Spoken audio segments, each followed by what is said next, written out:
Magandang araw po! Kasama ko po pala si Calabar Cats Nico at papunta tayo ngayon sa Filipino Food Store. Gayang pagbabalik pala sa'yo dito sa Japan, Calabar Cats Nico. Nakasakay pala kami ngayon sa ferry at tatawid tayo dito sa kabila. At ito pala yung makikita nating view pag nakasakay ka dito sa ferry. At nakababa na nga tayo sa ferry. At hindi tayo pwedeng mag-bike dahil maraming tao. Baka makabundol tayo, mahirap na. Baka magbabayad pa tayo. Kaya ilakad na lang natin ang mga bike natin. Maraming tao pala ngayon dahil piyesta ngayon dito sa may Onomichi.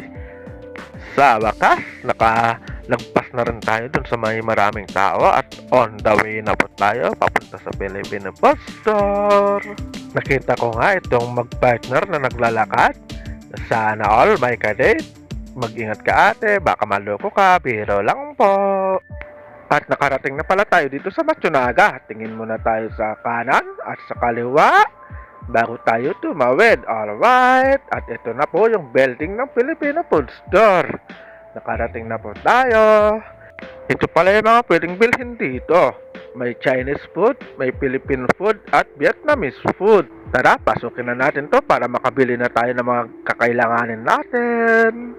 Pagpasok mo pala ay dito mo sa kanan makikita mga Filipino food at sa kaliwa naman ay ang mga Chinese at Vietnamese food. So tara, simulan na natin at bumili na tayo. At ang una pa lang nating nakita ay ang panggata. Masarap to panggata ng mga isda at alimasag. Meron din sila dito mga mamasitas. At ang nakita natin, siyempre kukuha tayo nito. Tuyo sa halagang 550 o 250 pesos na po yan sa Pilipinas. Ayun na nga kumuha na rin si Calabar Cats Nico ng suka. Siyempre kukuha din tayo yan. Ang preso pala ay 320 o nasa 150 pesos na po yan sa Pilipinas. Alam nyo lang mangyayari, adobo, ang kakalabasan. At syempre, kukuha rin tayo. Yung talagang pakay natin dito ay yung munggo. So, hahanapin po natin yung munggo kung nasan. Ang bait pa ng may-ari, pinagyan pa kami ng basket. Mukhang alam niya yatang marami kaming bibilhin.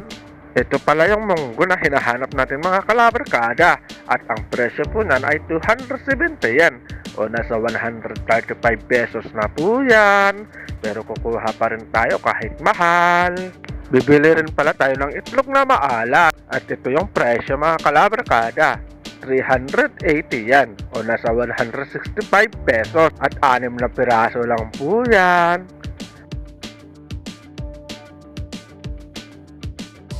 Meron din pala silang Mang Tomas na masarap na sausawan po sa lechon at ang presyo po nito ay nasa 580 yen o nasa 250 pesos na po yan. At syempre, maghahanap tayo ng pampasarap sa mga luto natin. Pag minagic mo, magic sarap! Kukuha po tayo. Sino pong gumagamit ng magic sarap? Isa na po ako dyan. Sa halagang 180 yen, siguradong mamamagic mo ang sarap ng mga niluto mo. At madako na po tayo sa pambansang ulam ng Pilipino.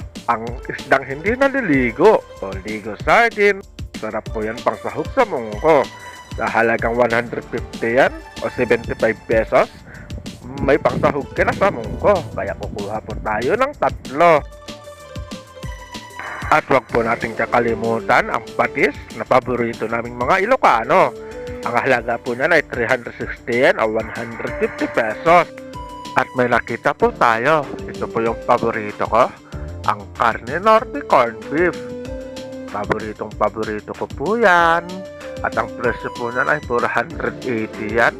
Nasa 240 pesos. Masarap po yan. At ang huling bibilihin natin ay ang pinakapaborito ko pong chichirya. At nakita ko na po ang clover chips. Yan po ang pinakapaborito ko. Sobrang sarap po yan. Magmula nung pagkabata ko.